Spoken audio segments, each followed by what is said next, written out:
আজ জানাবো পশ্চিমবঙ্গ দেশ এবং বিদেশের বাছাই করা গুরুত্বপূর্ণ 40টি তাজা সংবাদ। আপনি যদি আমাদের চ্যানেলে নতুন হয়ে থাকেন তাহলে অবশ্যই সাবস্ক্রাইব করে রাখুন, কারণ প্রতিদিন সেরা ও গুরুত্বপূর্ণ সংবাদ আপনার হাতের মুঠোয় পৌঁছে দিতে সব সময় প্রস্তুত আছে। আগস্ট মাসের টাকা ছাড়ার আগেই অন্নপূর্ণা যোজনা নিয়ে মহিলাদের জন্য বড় সুখবর। অভিষেকের সেবাশ্রয়ে কারো হাত বাদ, কেউ হারিয়েছেন পা, শনিতে বিধানসভায় বিবৃতি শুভেন্দুর। 30 জুলাই নথি যাচাই, চাকরিহারাদের কপালে কি তবে চিন্তার ভাঁজ? অন্নপূর্ণা ভাণ্ডার নিয়ে বড় জট কাটল, কাদের নাম বাদ যেতে পারে এই প্রকল্প থেকে, জানুন আসল সত্যি। হিন্দুদের রেশন দেব না, প্রকাশ্যে প্রধানমন্ত্রীকে নিয়ে চরম অবমাননাকর মন্তব্য তুলকালাম উত্তরপ্রদেশে। অন্নপূর্ণা যোজনার 3000 টাকা, অগাস্টে কাদের অ্যাকাউন্টে টাকা ঢুকবে, জানুন বড় আপডেট। দিল্লি জ্বলছে, বাংলা থেকে আকাশপথে উড়ল 2000 জওয়ান। 5 লক্ষ টাকা তোলাবাজির অভিযোগ, বিজেপি নেতার বিরুদ্ধে থানায় এফআইআর, সাসপেন্ড করল দল। বাজারে ঘুরছে নকল 50 টাকার নোট, আসল নোট কোনটা চেনার উপায় শিখিয়ে দিল আরবিআই। কোনো মামলায় দায়ের হয়নি, শুনতে অস্বীকার করলাম কিভাবে, সংবাদ মাধ্যমের খবরে চরম ক্ষুব্ধ প্রধান বিচারপতি।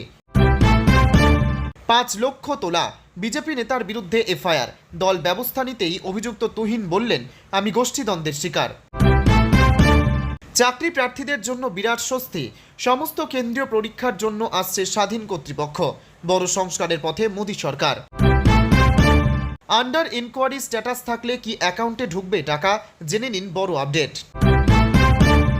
এক ক্লিকে ডিজিটাল বার্থ সার্টিফিকেট, মোবাইল থেকেই বিনামূল্যে হবে কাজ। কৃষকদের সরকারি প্রকল্পে যুক্ত করতে গর্বেতায় 2 দিনের সচেতনতা শিবির শুরু। 30 জুলাই নথি যাচাই, চাকরিহারাদের কপালে কি তবে চিন্তার ভাঁজ? শুক্রবারে পতন সোনার দামে, গতকালের তুলনার কতটা কমে গেল দাম, রইল বিভিন্ন শহরের সোনার রেট। ককরোচদের পাশে মমতা, সোমবারই দিল্লিতে ধর্নায় যোগ দেবেন। সুপ্রিম কোর্টের ধমক খেয়েই বড় পদক্ষেপ, ট্রাইব্যুনাল সংস্কারের নয়া বিল আনছে কেন্দ্র। পিএফ অ্যাকাউন্টে ঢুকে গেল মোটা টাকার সুদ, আপনার অ্যাকাউন্টে কত এলো ঘরে বসেই চেক করুন এক ক্লিকেই। আকাশ ফুঁড়ে বৃষ্টি শুরু, আবহাওয়ার তুফানি তাণ্ডব, জেলায় জেলায় জারি সতর্কতা। প্রিয় দর্শক, এতক্ষণ শুনছিলেন সংবাদ শিরোনাম, এবার আসছি বিস্তারিত খবরে। ভিডিওটি ভালো লাগলে লাইক করুন এবং আমাদের ইউটিউব চ্যানেলটি সাবস্ক্রাইব করে আমাদের সঙ্গে থাকুন। অগাস্ট মাসের টাকা ছাড়ার আগেই অন্নপূর্ণা যোজনা নিয়ে মহিলাদের জন্য বড় সুখবর। জুলাই মাস প্রায় শেষের দিকে, অগাস্ট মাস যত এগিয়ে আসছে ততই উদ্বেগ বাড়ছে আবেদনকারীদের। পরের মাসে অন্নপূর্ণা যোজনার ভাতা মিলবে তো? জুন মাসের পর জুলাই মাসে অন্নপূর্ণা যোজনার টাকা রাজ্যের অনেক মহিলাদের অ্যাকাউন্টে ঢুকে গিয়েছে, তবে সকল যোগ্যরা টাকা পাচ্ছেন না বলে অভিযোগ। অন্নপূর্ণা যোজনা নিয়ে উদ্বেগের কোনো কারণ নেই বলে জানানো হয়েছে। রবিবার সল্টলেকে মুখ্যমন্ত্রী শুভেন্দু অধিকারীর অস্থায়ী বাসভবনে বিজেপির রাজ্য সভাপতি সৌমিক ভট্টাচার্য, সুকান্ত মজুমদাররা বৈঠক করেন। সেখানে বলা হয়, অন্নপূর্ণা যোজনার টাকা নিয়ে কোথাও কোথাও মহিলাদের মধ্যে যে উদ্বেগের পরিস্থিতি দেখা দিয়েছে, সে সমস্যা সমাধানে দায়িত্ব নিতে হবে এলাকার কর্মীদের, নেতাদেরই। বৈঠকে বলা হয়েছে, এলাকার মহিলাদের কাছে কর্মীদের বার্তা পৌঁছে দিতে হবে যে বহু ক্ষেত্রে অন্নপূর্ণা যোজনার কাজ আন্ডার প্রসেস রয়েছে, ভেরিফিকেশনের কাজ চলছে, পদ্ধতিগত সমস্যাও রয়েছে কিছু ক্ষেত্রে, সেসব মিটে গেলেই ভাতার টাকা উপভোক্তার অ্যাকাউন্টে ঢুকতে শুরু করবে। জেলা সভাপতির এই পরিস্থিতিতে গুরুত্বপূর্ণ দায়িত্ব পালন করতে বলা হয়েছে। মহিলারা যাতে সরকারের জনহিতকর প্রকল্প থেকে কোনোভাবেই বাদ না পড়েন তা নিশ্চিত করতে বার্তা দেওয়া হয়েছে বৈঠকে। উল্লেখ্য, অন্নপূর্ণা যোজনার ফর্ম ফিল আপ চলছে এখনও। যোগ্য বঞ্চিত আবেদনকারীদের জন্য বাড়ি বাড়ি গিয়ে তথ্য যাচাই বা ভেরিফিকেশনের কাজও একই সাথে করছে সরকার। যত দ্রুত সম্ভব গোটা প্রক্রিয়া শেষ করে যোগ্যদের চিহ্নিত করে টাকা পাঠানোর কাজ শুরু করে দেওয়া হবে, অযোগ্যদের চিহ্নিত করে বাতিল করা হবে। অভিষেকের সেবাশ্রয়ে কারো হাত বাদ, কেউ হারিয়েছেন পা, শনিতে বিধানসভায় বিবৃতি শুভেন্দুর। তৃণমূল জামানায় ডায়মন্ড হারবারের সাংসদ সেবাশ্রয় শিবির চালু করেন। নিখরচায় দূর দূরান্তের বহু মানুষ সেখানে চিকিৎসা করাতে যান। সেবাশ্রয়ের বিরুদ্ধে উঠেছে ভুরি ভুরি অভিযোগ। চিকিৎসা করাতে গিয়ে কেউ হারিয়েছেন পা, কারো বা বাদ গিয়েছে হাত। অভিষেকের বিরুদ্ধে অভিযোগও দায়ের হয়েছে। এবার বিধানসভাতে উঠল সেবাশ্রয় প্রসঙ্গ। শুক্রবার রাজ্য বিধানসভায় তা নিয়ে বিস্ফোরক অভিযোগ করেন ফলতার বিজেপি বিধায়ক দেবাংশু পণ্ডা। এ মর্মে মুখ্যমন্ত্রীর বিবৃতি দাবি করেন তিনি। শনিবার বিবৃতি দেবেন শুভেন্দু অধিকারী। শুক্রবার বিধানসভায় দৃষ্টি আকর্ষণ পর্বে ফলতার বিজেপি বিধায়ক বলেন, কোথাও মাঠ দখল করে রাখা হয়েছে, কোথাও আবার মাটির তলায় পুঁতে রাখা হয়েছে ওষুধ। এছাড়াও চিকিৎসার নামে নানান অপকর্ম করা হয়েছে, কোনো রোগীর হাত বাদ গিয়েছে। জবাবে পরিষদীয় মন্ত্রী শঙ্কর ঘোষ বলেন, আমরা বিভিন্ন মাধ্যমে এ বিষয়ে একাধিক গুরুত্বপূর্ণ অভিযোগ পেয়েছি। চিকিৎসা নিয়েও অভিযোগ উঠছে, তাই প্রয়োজনে অভিষেককে বিশেষভাবে আমন্ত্রণ জানিয়ে জবাবি ভাষণ দিতে দেওয়া হোক, যাতে তিনি উত্তর দিতে পারেন। রাজনৈতিক মহলের দাবি, তার ফলে সেবাশ্রয় নিয়ে আরও বিপাকে পড়তে চলেছেন অভিষেক বন্দ্যোপাধ্যায়। 30 জুলাই নথি যাচাই, চাকরিহারাদের কপালে কি তবে চিন্তার ভাঁজ? দীর্ঘ প্রতীক্ষার অবসান ঘটিয়ে নবম ও দশম শ্রেণীর শিক্ষক নিয়োগ প্রক্রিয়ার জট কাটতে চলেছে। আগামী 30 জুলাই থেকে নির্দিষ্ট 3টি বিষয়ে যোগ্য প্রার্থীদের নথি যাচাই বা ডকুমেন্ট ভেরিফিকেশনের কাজ শুরু হচ্ছে। সুপ্রিম কোর্টের নির্দেশে চাকরি হারানো প্রায় 26,000 শিক্ষক ও শিক্ষাকর্মীর মধ্যে যোগ্য বিচারপতিদের চাকরির মেয়াদ চলতি বছরের 31 আগস্ট পর্যন্ত বাড়ানো হয়েছে।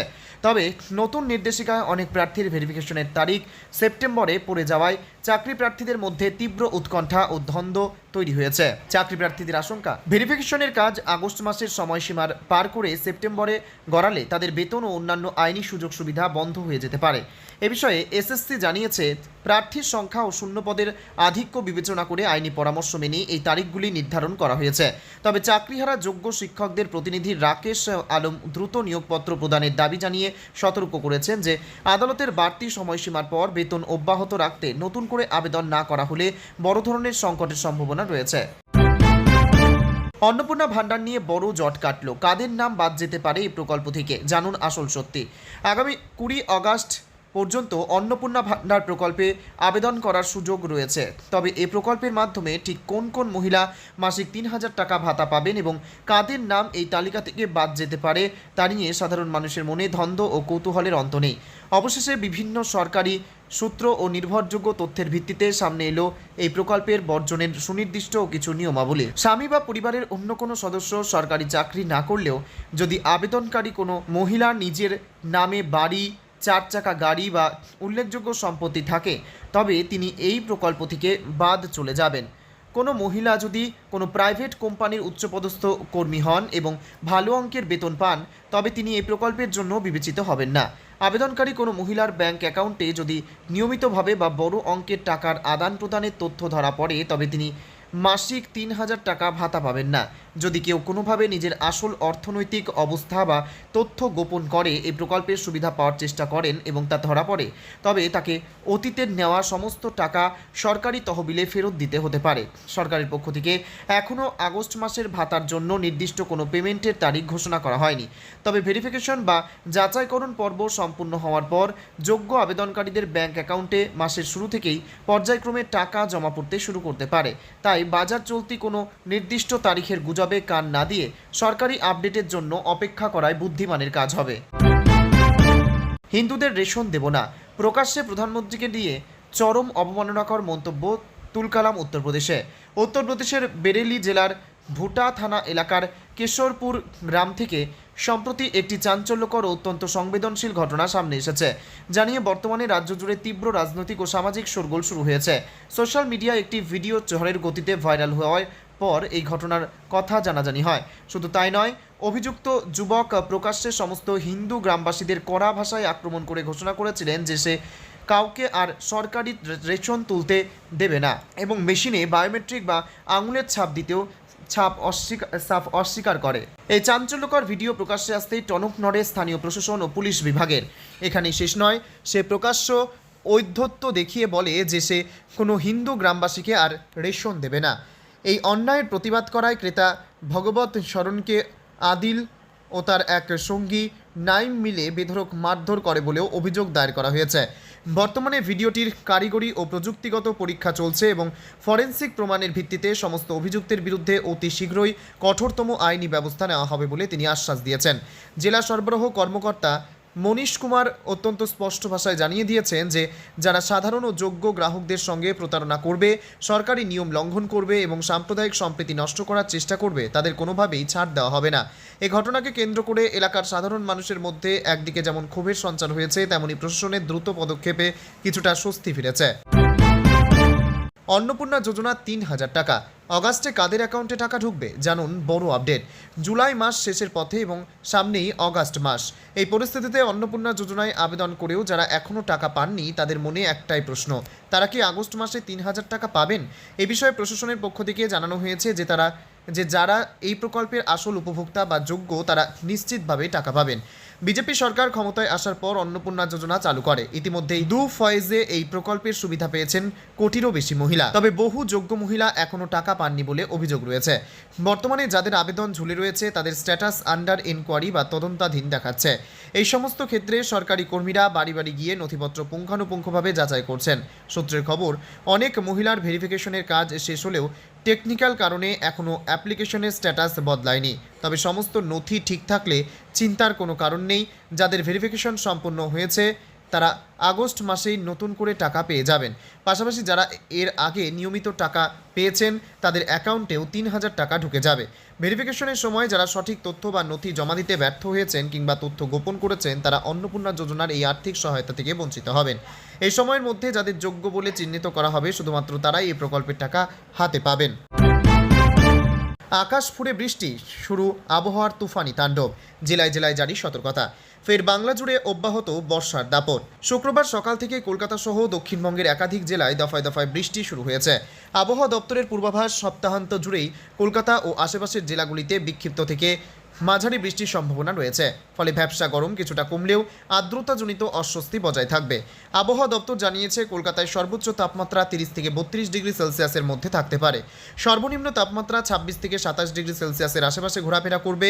মাঝে মধ্যে বৃষ্টির জেরে দিনের তাপমাত্রা নিয়ন্ত্রণে থাকলেও বাতাসে জলীয় বাষ্পের পরিমাণ বেশি থাকায় অস্বস্তি পুরোপুরি কাটবে না। পাহাড়ি এলাকায় টানা বৃষ্টির জেরে ধসের আশঙ্কা তৈরি হতে পারে। পাশাপাশি নদী ও জলাধারগুলির জলস্তরও বাড়তে পারে বলে সতর্ক করা হয়েছে। এদিকে উত্তর বঙ্গোপসাগরে সমুদ্র উত্তাল থাকার সম্ভাবনার কথা জানিয়ে মৎস্যজীবীদের সতর্ক থাকার পরামর্শ দিয়েছে আবহাওয়া দপ্তর। সমুদ্রে যাওয়ার আগে সর্বশেষ আবহাওয়ার বুলেটিন দেখে নেওয়ার নির্দেশ দেওয়া হয়েছে। বজ্রবিদ্যুতের সময় খোলা মাঠ, বড় গাছের নিচে বা জল জমে থাকা এলাকায় না থাকার পরামর্শ দেওয়া হয়েছে।